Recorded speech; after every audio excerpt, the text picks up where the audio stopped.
Olá pessoal, tudo bem? Estão me ouvindo? Consegue me ouvir?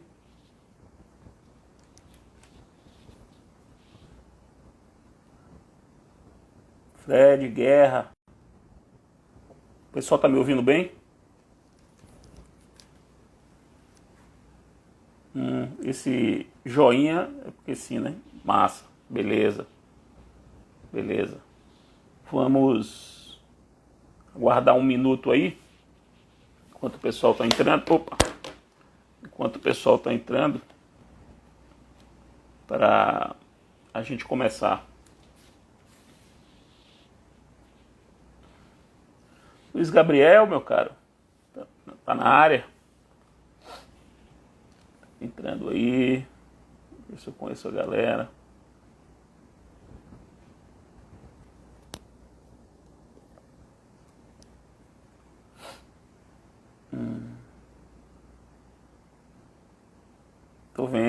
Tô vendo.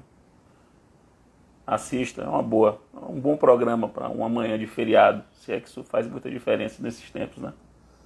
Ser feriado ou não. Um abraço para André Sintra, rubro-negro, o Ami, rubro-negro carioca, né?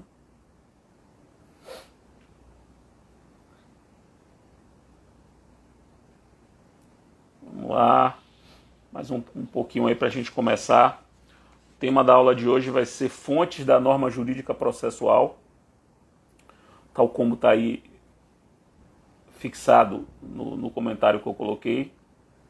É um tema que me é muito caro e especialmente interessante e importante para os tempos que nós estamos vivendo. Acho que vocês vão perceber isso. Pessoal do Ceará, do Mato Grosso do Sul, da Bahia, Mato Grosso, uma galera aí, uma galera entrando.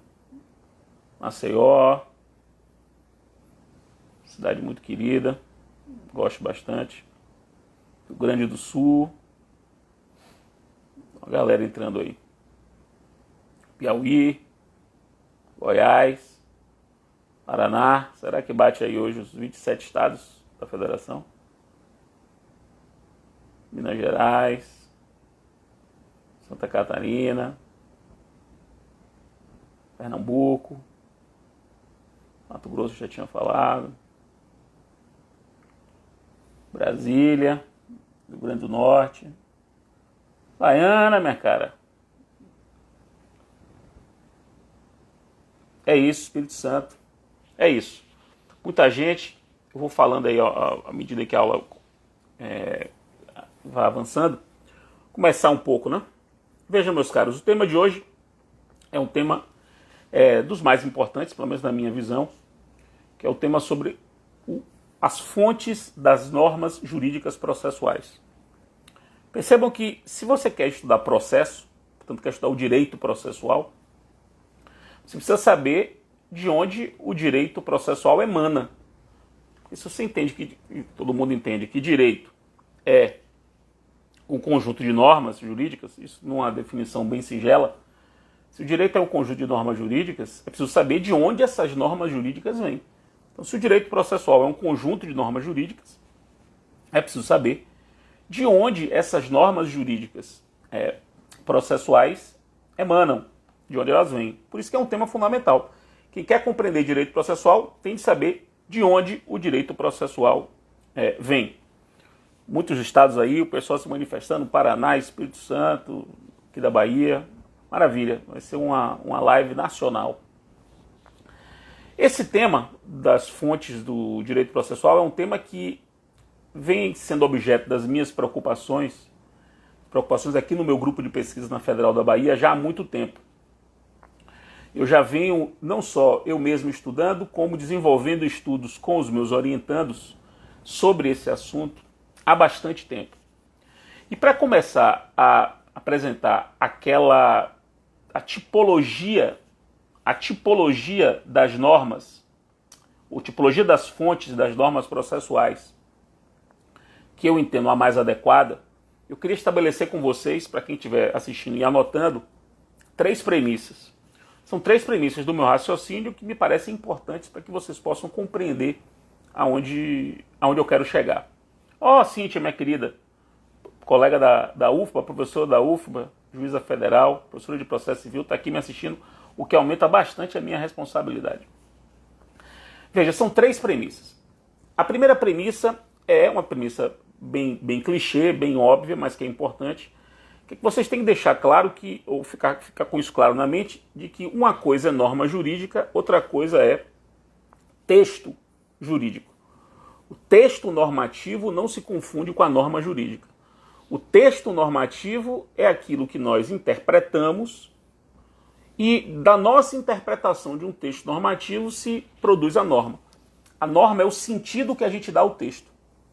Então, a lei, ela não é uma norma. A lei é uma fonte de norma.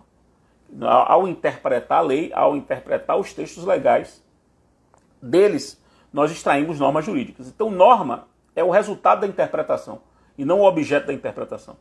Quer dizer, eu interpreto textos normativos, eu interpreto fatos, eu interpreto condutas, mas o mais importante aqui é interpretar os textos normativos e da interpretação dos fatos, da interpretação das condutas, da interpretação dos textos normativos, nós podemos extrair normas.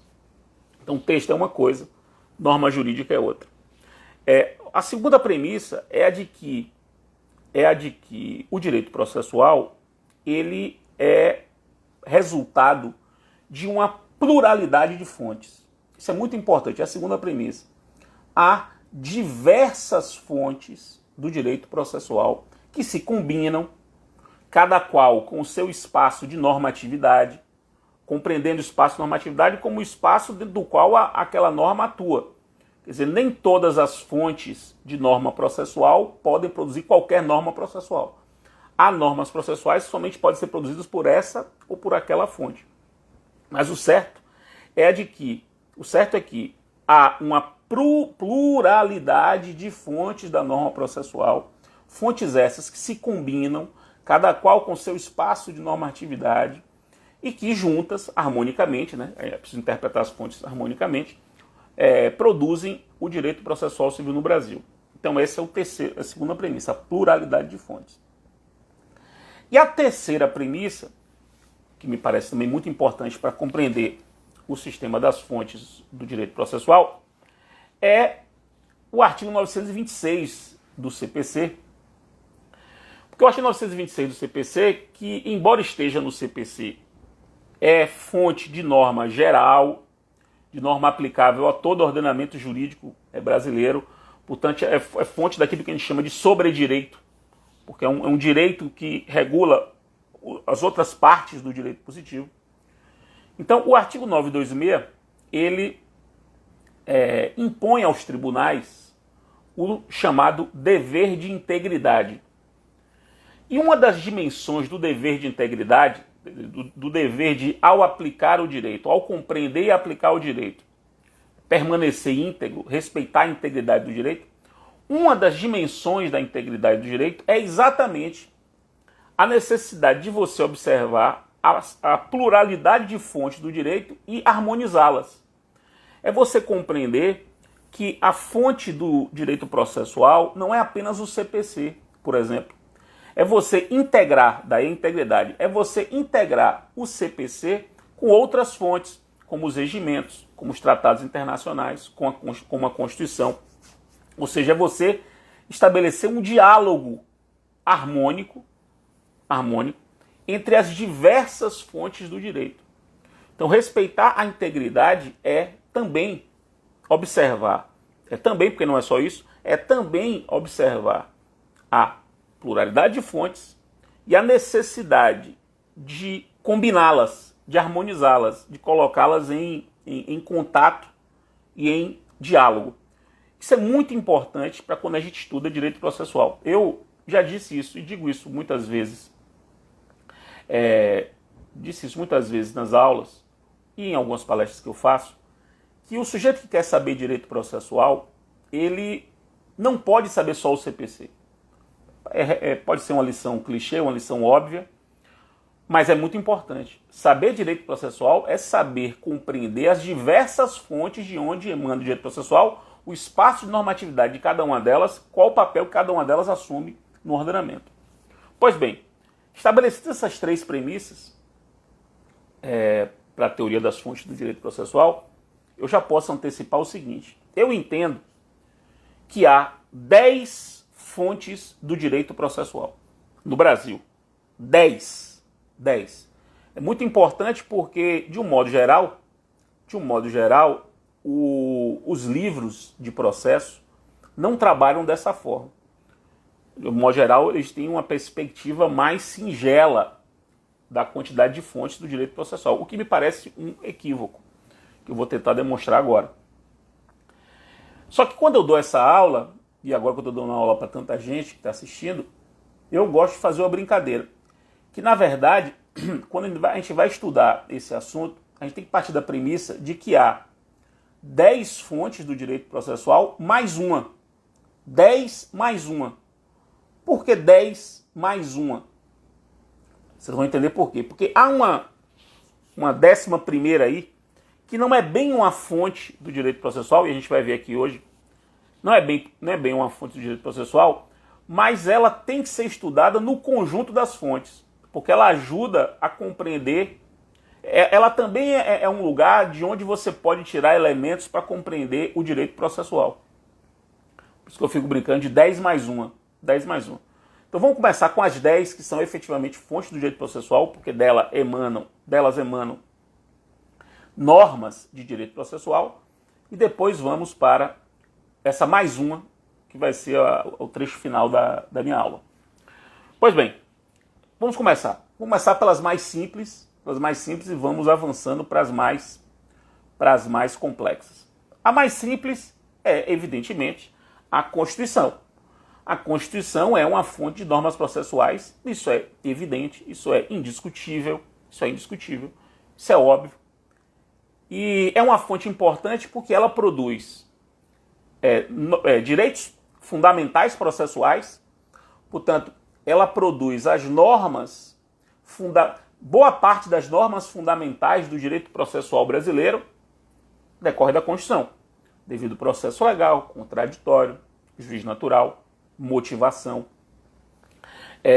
duração razoável do processo.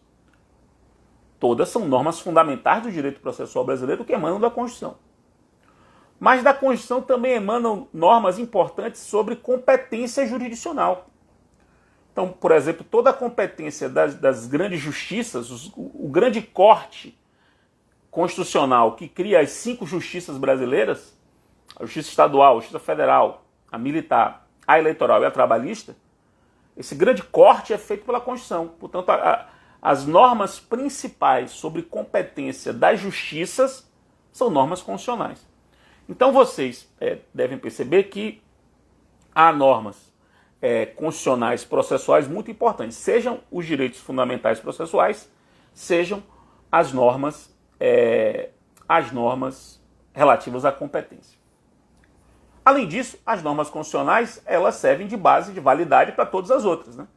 Todas as demais normas processuais, todas as outras, se vinculam à norma constitucional, de modo que elas só serão válidas se compatíveis com os comandos constitucionais sobre o processo. Então há, portanto, uma posição hierárquica.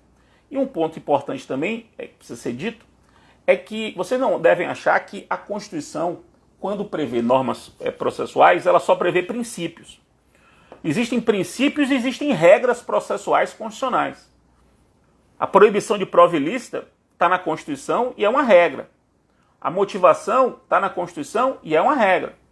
Então a Constituição ela produz normas processuais principiológicas e normas processuais que são regras. Então há regras constitucionais processuais, há princípios constitucionais processuais, todos constitucionais, todos hierarquicamente superiores às demais normas que emanam das outras inúmeras fontes do direito processual.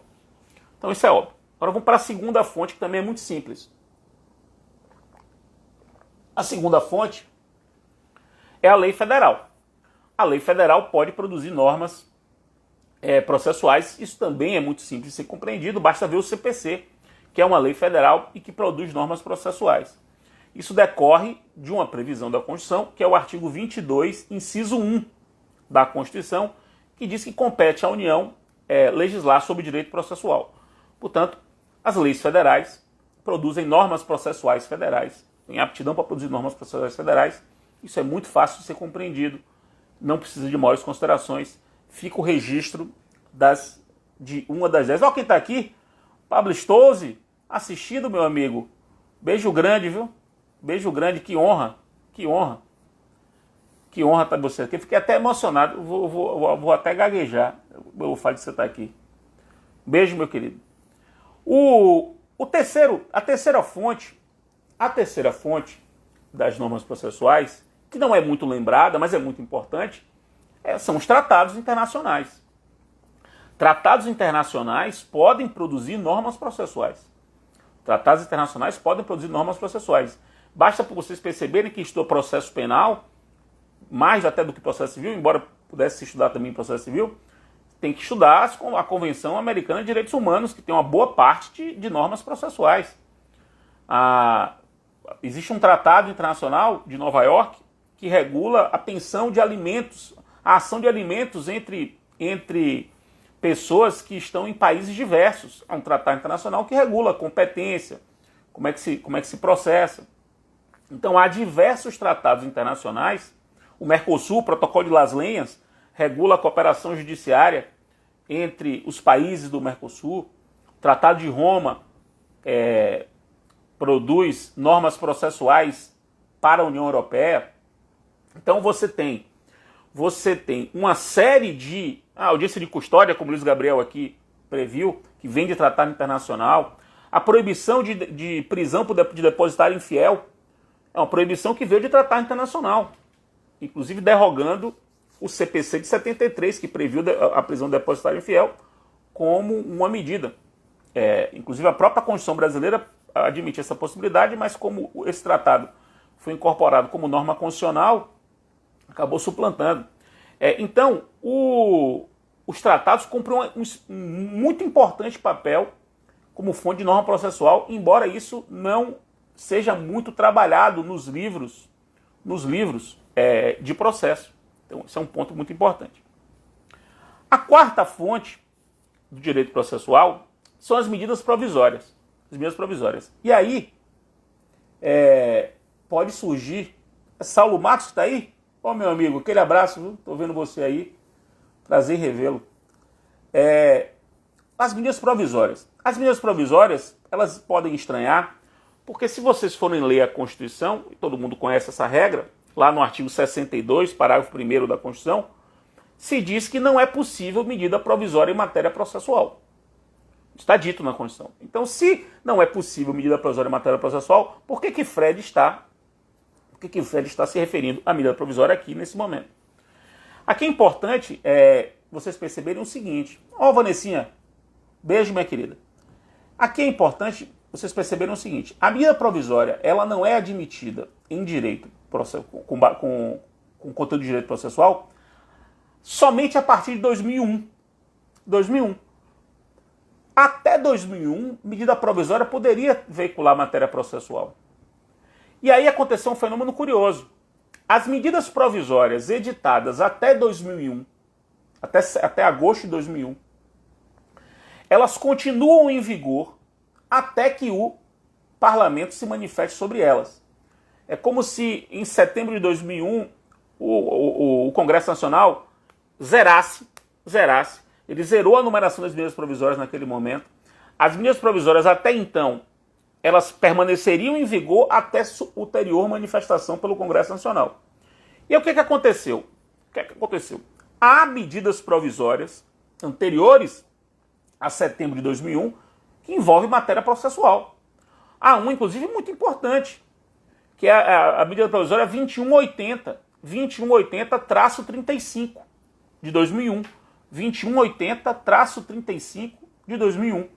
É uma medida provisória que, por exemplo, regulamenta o pedido de suspensão de segurança, que é um instrumento muito utilizado pelo poder público para combater decisões proferidas contra ele, decisões provisórias proferidas contra ele. Quem regulamenta as regras que regulamentam o pedido de suspensão de segurança são regras que vieram dessa medida provisória que ainda está em vigor.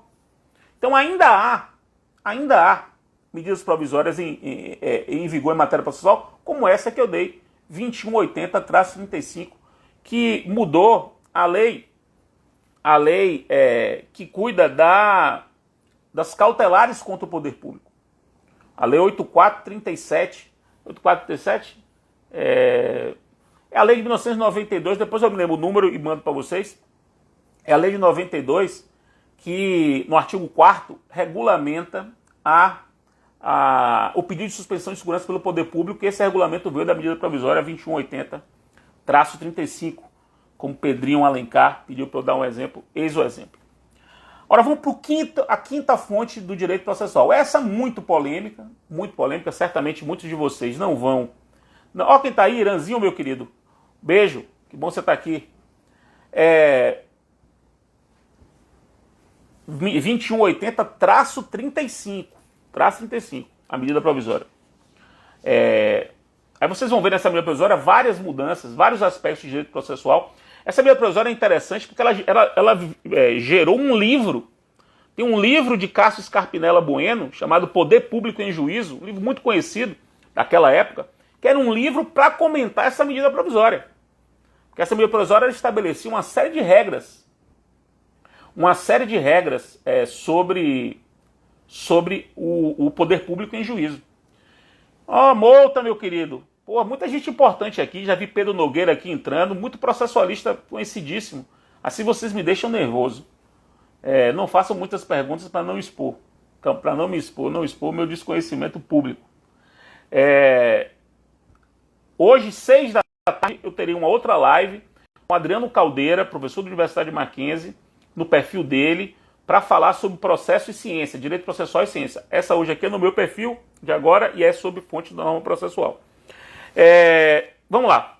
A quinta fonte do direito processual que merece registro, muito polêmica, são as leis estaduais. As leis estaduais. Veja, a Constituição, quando fala das leis estaduais em matéria de processo, ela se refere em 3 momentos. No artigo 24, inciso 10, ela diz que as leis estaduais podem regular o processo dos juizados especiais. Então, o processo dos respectivos juizados especiais pode ser regulado por lei estadual. 24, inciso 10.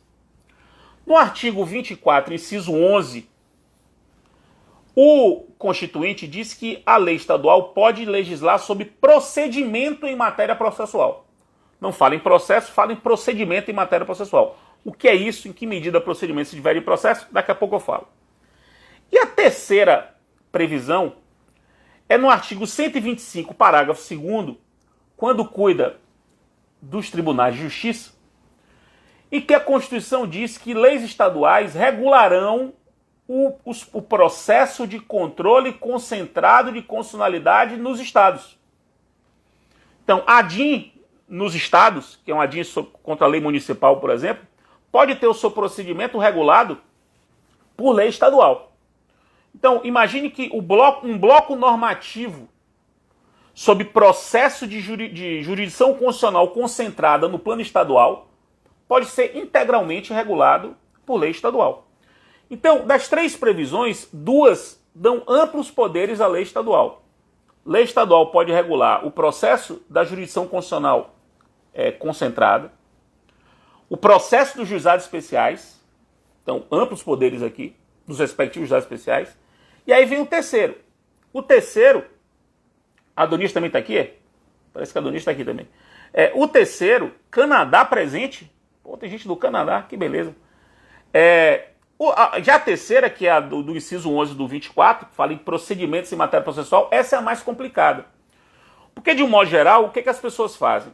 Elas vão para o artigo 22, que eu mencionei há pouco, que se refere à competência da União para direito processual, competência exclusiva da União, e vão para o 24, quando o 24 se refere a procedimentos em matéria processual para os estados, dizem o seguinte: cabe à União legislar sobre processo e cabe ao Estado legislar sobre procedimento.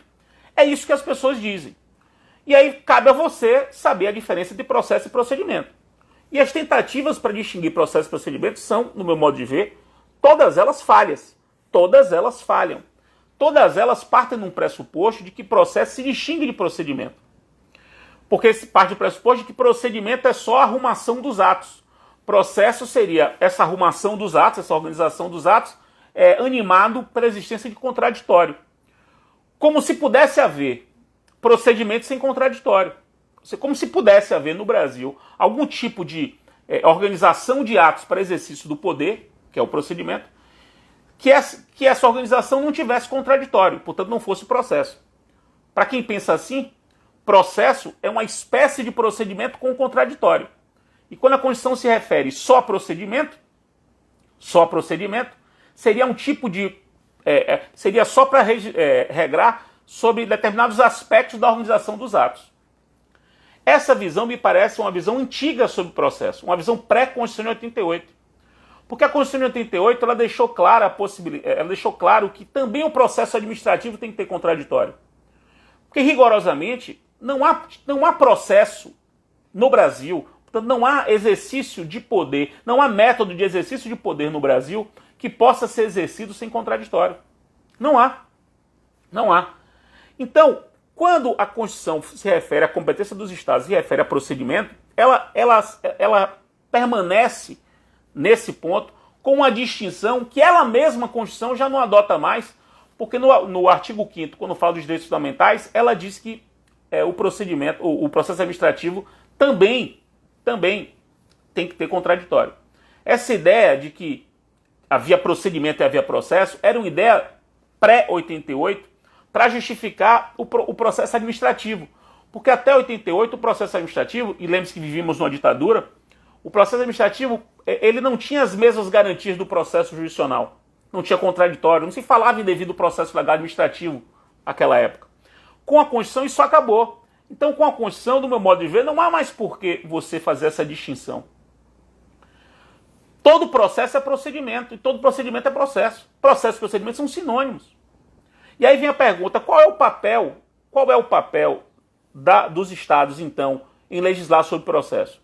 Me parece que os Estados podem legislar sobre processo para atender às suas peculiaridades, quer dizer, o processo relativo às justiças estaduais pode ser legislado complementarmente ao padrão federal.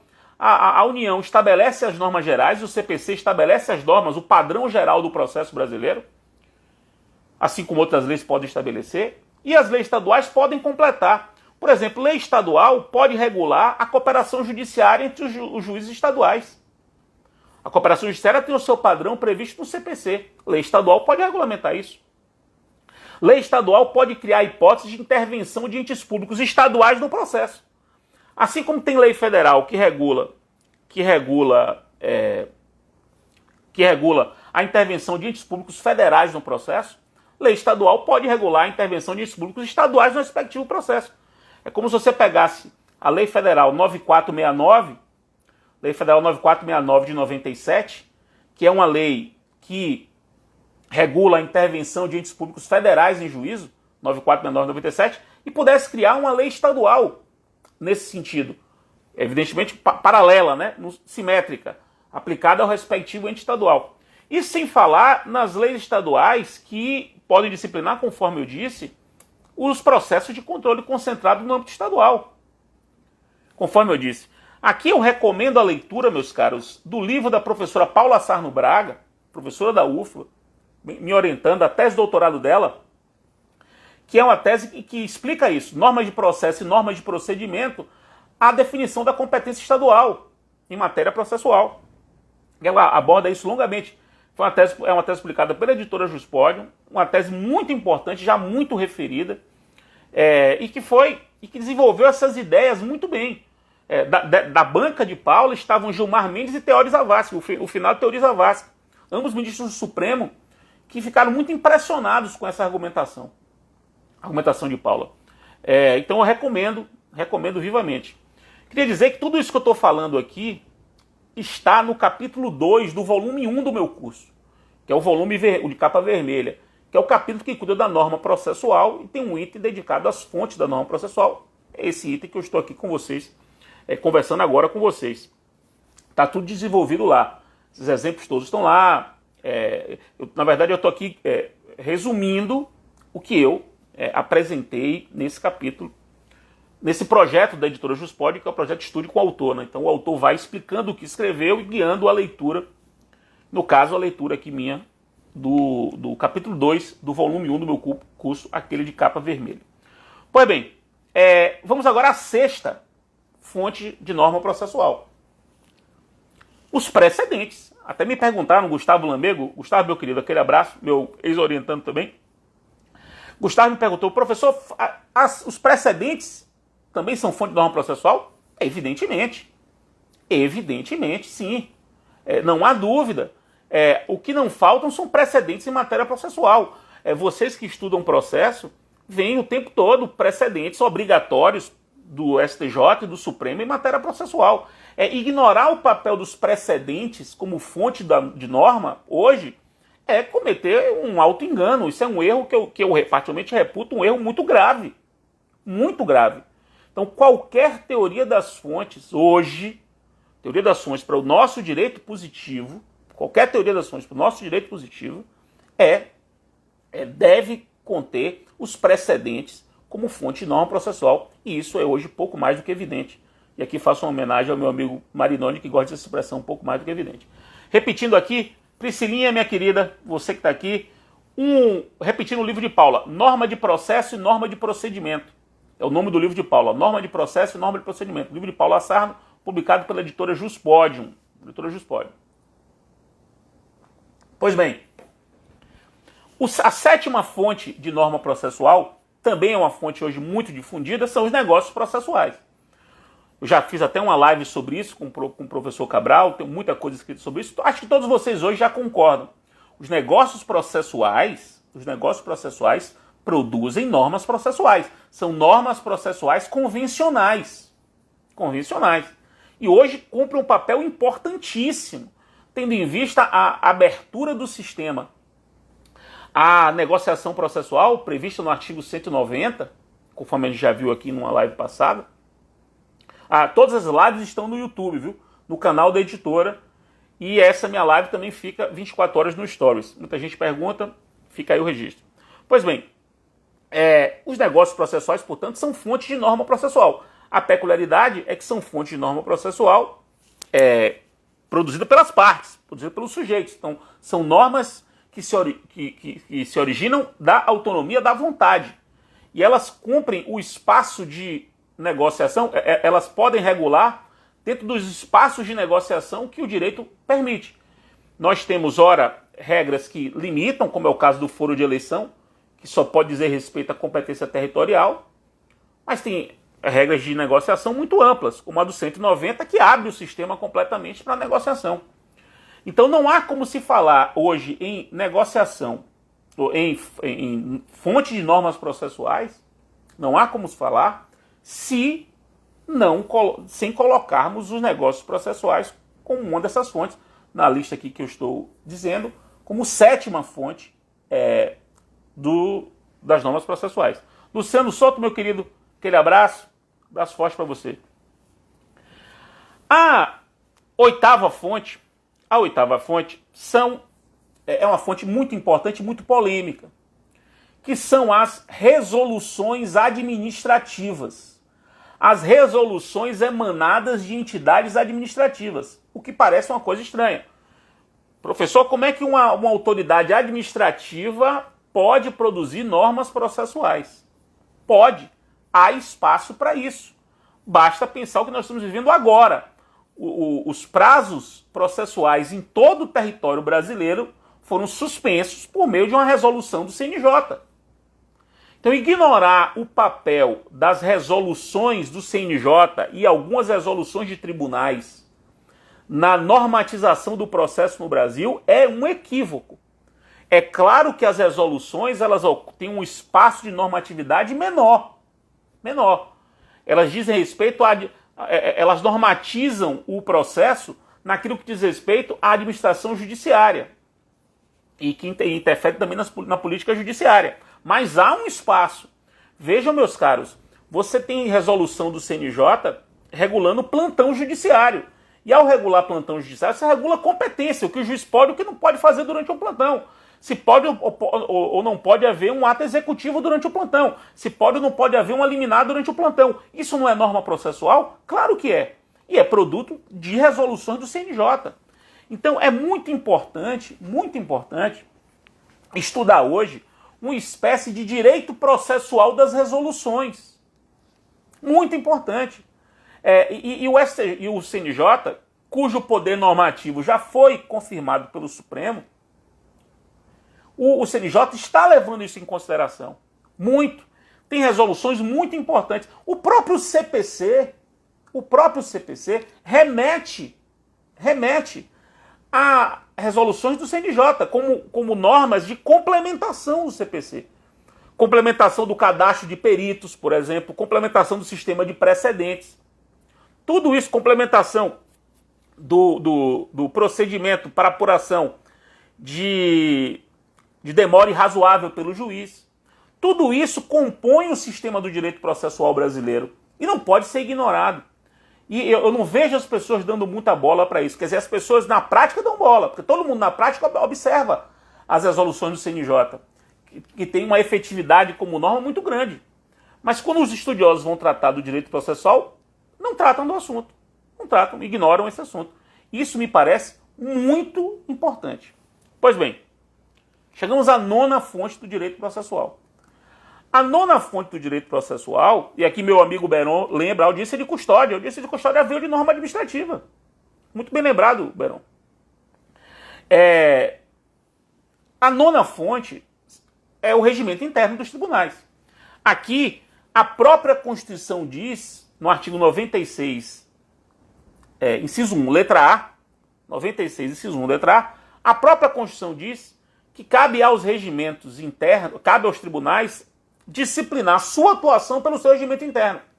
Ou seja, a própria Constituição estabelece que os tribunais têm poder normativo para regular sua própria atuação. É claro que os regimentos internos não podem contrariar a lei, mas podem avançar em espaços que a lei deixa em aberto, assim como pode avançar para complementar a lei. O CPC tem mais de 20 remissões. O CPC tem mais de 20 remissões aos regimentos internos dos tribunais. Ou seja, o próprio CPC remete ao regimento interno uma disciplina complementar do direito processual brasileiro. Não por acaso, meu grande amigo Paulo Mendes de Oliveira, professor do IDP, acabou de publicar um livro, também publicado pela editora Juspodium, o Regimento Interno como Fonte de Normas Processuais. Regimento Interno como Fonte de Normas Processuais. Buril, meu querido, aquele abraço, meu querido Bubu. Ervalzinho também está aqui, um beijo grande. Paulo Mendes publicou Regimento Interno como Fonte de Normas Processuais, agora pela editora Juspodium, fruto do seu pós-doutorado aqui comigo. Eu provoquei a fazer pós-doutorado comigo com esse tema. Eu queria que uma pessoa do talento dele pudesse explorar esse tema. E ele explorou muitíssimo bem. O livro dele me parece hoje um livro inafastável para quem queira compreender o direito processual dos regimentos, o espaço de normatividade que os regimentos internos possuem. Somente quem não advoga nos tribunais pode achar que regimento interno não é fonte de normas processuais. O regimento interno do Supremo, por exemplo, ele foi recepcionado pela Constituição como lei, porque até a Constituição de 88, o Supremo tinha essa competência equiparada à lei. Então tudo que está no regimento interno do Supremo até 1988 é recepcionado como lei. É lei federal. E foi por isso, inclusive, que na ação penal do Mensalão, na 470, se admitiu embargos infringentes contra acórdão do STF naquele caso. E a previsão era o regimento interno do Supremo. E se disse o seguinte, o regimento interno do Supremo, como previa isso até 88, era lei, tinha natureza de lei, e era a base normativa para aquele recurso que foi acolhido pelo Supremo. Eu até sugiro que quem tiver interesse por isso, leia o voto de Celso de Mello nessa questão de ordem que surgiu no contexto da ação penal 470, no Supremo, em que ele faz todas essas considerações. Então, eu não consigo compreender como se pode estudar direito processual ignorando o papel normativo dos regimentos internos. Sugiro a leitura do livro de Paulo Mendes de Oliveira, um livro importantíssimo, importantíssimo. Vejam o que está acontecendo agora. O Supremo, em abril desse ano, vocês sabem, por conta do regimento da pandemia, regulamentou a sustentação oral no Supremo Tribunal Federal por videoconferência. Está tudo regulamentado no regimento interno. É a fonte hoje principal da sustentação oral do Supremo, que é um ato processual muito importante. Muito importante. Pois bem, vamos agora para a 10ª fonte da norma processual. Os costumes. Os costumes também podem cumprir um papel importante. Os costumes é uma coisa curiosa, né? Um direito processual consuetudinário. Sim, sim. A começar por uma obviedade. O nosso devido processo legal, que todo mundo invoca, tal, que está na Constituição brasileira, e que veio do final da Idade Média. Lá no final da Idade Média, devido processo legal era o devido processo legal consuetudinário. Não havia leis como nós temos hoje na final da Idade Média. O direito era um direito consuetudinário. E era esse direito consuetudinário que deveria ser observado para que o processo fosse devido. Então o direito processual, usando o devido processo legal como um grande exemplo, um grande paradigma, nasceu consuetudinário. Mas tudo bem, Fred, mas isso é só na Idade Média, agora não tem mais. Tem. O direito consuetudinário hoje, no processo, ele exerce vários papéis. Primeiro que ele ajuda a compreender, por exemplo, o artigo 75 do Código, que diz que as associações de fato têm representação processual. E lá está dito, as associações de fato serão representadas por aqueles que costumam falar por ela, por aqueles que costumam falar reger os seus bens. Então, práticas tradicionais, práticas costumeiras podem ajudar a compreender a representação processual, que aliás é feita pelos caciques das tribos. A tribo não é uma associação de fato, a tribo é um sujeito de direito autônomo. Mas quem as representa? Os caciques. Por quê? Porque tradicionalmente, isso se aquela comunidade tiver o cacique, mas é a tradição, é o costume daquela tribo que vai ser a fonte para determinar quem é a representação processual daquela tribo. Você não vai encontrar uma fonte de representação processual de uma tribo, na lei. Porque quem representa a tribo é aquele que tradicionalmente representa a tribo. Mas, para não usar apenas exemplos exóticos, veja o que acontece na Espanha. Na Espanha, a própria Constituição espanhola autoriza ou reconhece jurisdição a tribunais consuetudinários. Tribunais que foram forjados a partir de costumes desde a Idade Média, e a própria Constituição espanhola reconhece isso, como é o caso do Tribunal das Águas de Valência. Depois vocês pesquisam na internet. O Tribunal das Águas de Valência é um tribunal que existe há 1000 anos e julga questões relacionadas ao uso das águas de Valência, na Espanha, e todo ele o processo é costumeiro. Todo ele o processo é costumeiro. Além disso, na arbitragem internacional, a grande norma das arbitragens internacionais são os costumes. São as práticas consolidadas e tidas como direito pelos operadores das arbitragens internacionais. Tanto que se fala hoje, percebam bem, meus caros, se fala hoje numa lex mercatória processual.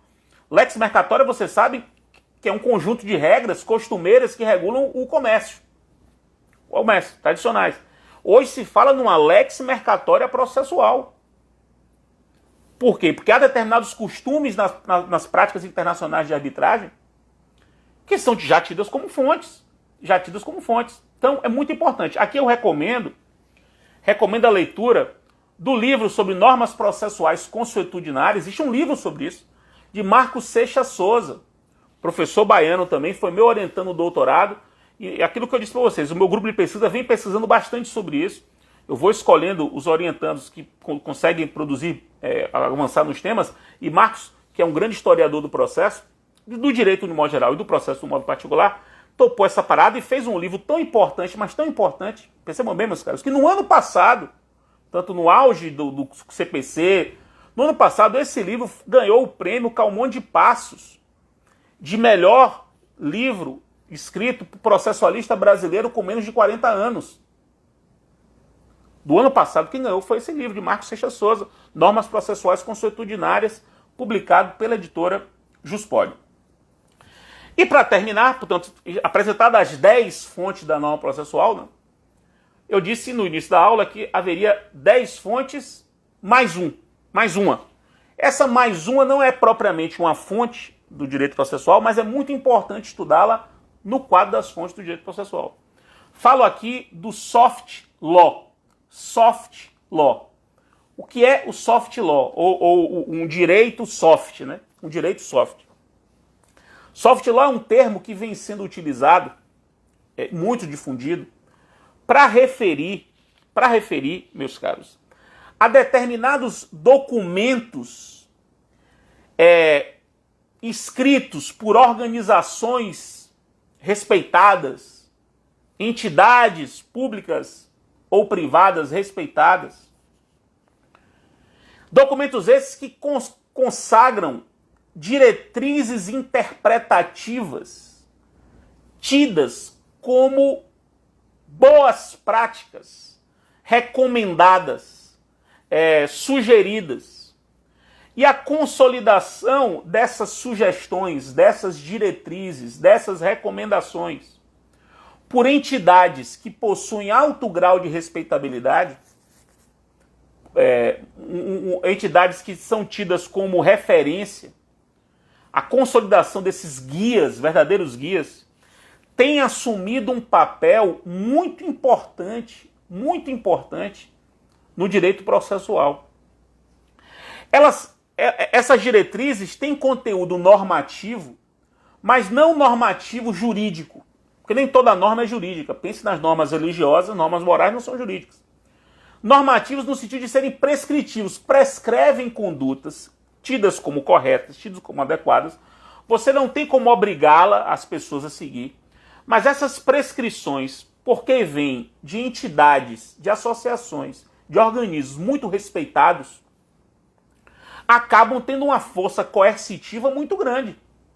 Acabam sendo simplesmente cumpridas, além de ajudarem a compreender outras regras. E aí regras de hard law, regras de direito positivo mesmo, que podem ser iluminadas por esses documentos de soft law. Então eu vou dar alguns exemplos de soft law para que vocês entendam. Alguns exemplos. Existe uma associação internacional de advogados chamada IBA, International Bar Association. A IBA produz diretrizes para, por exemplo, produção de provas em arbitragem. Diretrizes para verificar conflito de interesse entre árbitros e o caso. Essas diretrizes consolidam práticas internacionais muito difundidas, compreensões muito difundidas e tidas como boas práticas. Todo mundo adota, todo mundo usa isso como referência. Às vezes para você resolver um problema de imparcialidade do juiz estatal, você lendo as diretrizes da IBA sobre conflito de interesses, você pode se iluminar a sua mente e compreender que determinado comportamento do juiz é indevido. Compreender à luz dessa consolidação de práticas que foi feita pela IBA. Um outro exemplo, os códigos modelos. Os códigos modelos, eles cumprem um papel muito importante nesse sentido. Porque os códigos modelos são produzidos por entidades internacionais, associações intelectuais, cientistas, e servem como uma diretriz para a produção de leis internas. Vou dar um exemplo. Existe um código modelo de ética judicial para a Iberoamérica, feito por poderes judiciários da Iberoamérica. Esse código modelo, que é soft law, foi a base para a construção da resolução do CNJ, que é hard law no Brasil, a resolução do CNJ do Código de Ética Judicial. O Código de Ética Judicial brasileiro é um hard law, porque é resolução, a gente viu que é fonte da norma, inspirado num código modelo que é soft law, de modo que você pode tranquilamente interpretar o nosso Código de Ética Judicial à luz do código modelo. E o Código Modelo para a Iberoamérica de Ética Judicial se inspirou naquilo que se chama no chamado Princípios de Bangalore. Sugiro que depois vocês acessem a internet e procurem Princípios de Bangalore. Inclusive tem até um texto em português comentado. Existe o Princípio de Bangalore comentado. Os Princípios de Bangalore, depois joga na internet, aparece rapidamente, Eles consolidam, foi uma atuação da ONU para consolidar as boas práticas em tema de integridade e ética judicial. E esses princípios de Bangalore que são incríveis, incríveis. Você lendo, você fica impressionado como a percepção da imparcialidade em outros lugares ajuda a gente a compreender a imparcialidade aqui no Brasil. Isso tudo é soft law.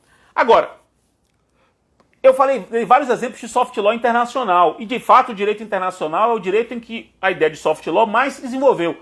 Veja que vários de vocês aqui me deram vários exemplos de soft law internacional. Vários aqui ao longo das perguntas. Cabral, meu querido, aquele abraço. Acabou de chegar.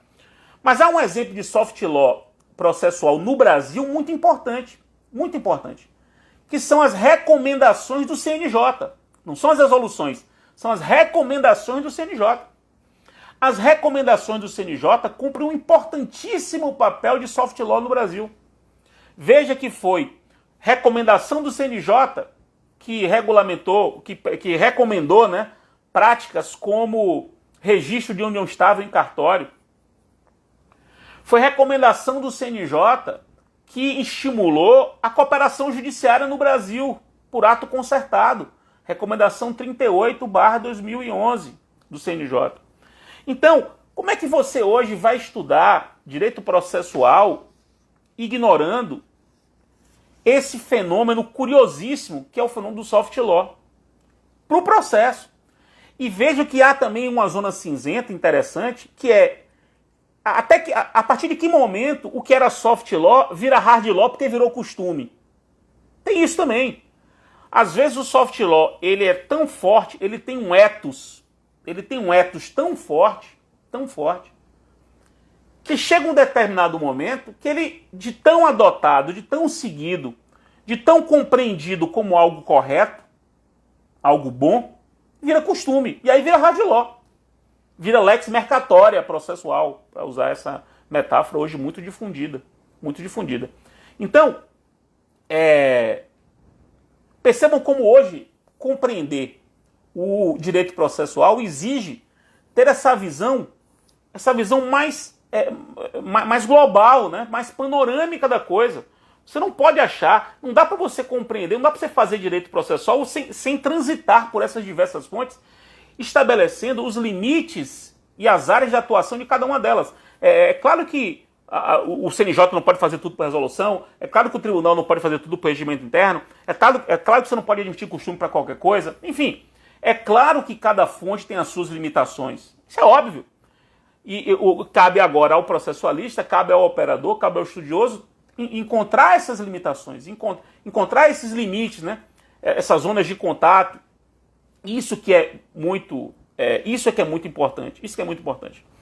Vejam, meus caros, tudo que eu falei está, como eu disse, nesse livro aqui, que é o volume 1 do meu curso, inclusive hoje está em promoção, exatamente por conta dessa aula, o capítulo 2, itens sobre fontes da norma processual e o item sobre soft law. Queria dizer também que logo depois da minha live, a partir das 10 horas, começa o projeto Mulheres no Processo, perfil @Mulheres no Processo, com a primeira live desse projeto, que é um projeto muito interessante de participação das mulheres no direito processual, algo que se consolidou, né? Por diversas frentes. Você tem o Mulheres do Processo, que é um projeto do IBDP, você tem as Processualistas, que é um projeto autônomo das meninas do Rio, hoje já espalhado para outros processualistas do Brasil. Então essas áreas de atuação que mostram o papel e a importância, o tirocínio que as mulheres têm em direito processual no Brasil é muito importante. Logo depois aqui, no perfil Mulheres no Processo, aqui no Instagram. Não por acaso hoje, inclusive, aqui foi por acaso mesmo, eu acabei citando como uma das referências da minha aula de hoje o livro de Paula Sarno Braga, uma grande processualista, professora da UFBA, minha ex-orientanda, e hoje um talento. Escreve até comigo os volumes 2 e 5 do meu curso. Essa live vai para o Stories, 24 horas, depois vai para o YouTube como todas as outras. Espero que vocês tenham gostado. A gente se vê segunda, tem uma nova live sobre produção antecipada de prova. Hoje de noite, com Adriano Caldeira, Direito Processual e Ciência. E amanhã, 11 horas, eu sou convidado do professor Daniel Assunção, no perfil dele. Vamos conversar amanhã sobre impenhorabilidades. Então tem hoje 6 horas, amanhã 11 horas, dia 2 de maio, hoje período de maio 6 horas, amanhã 2 de maio, 11 horas, no perfil de Daniel Assunção, e segunda-feira 9 horas, dia 4 de maio, sobre produção antecipada. Aquele abraço, beijo grande, se cuidem.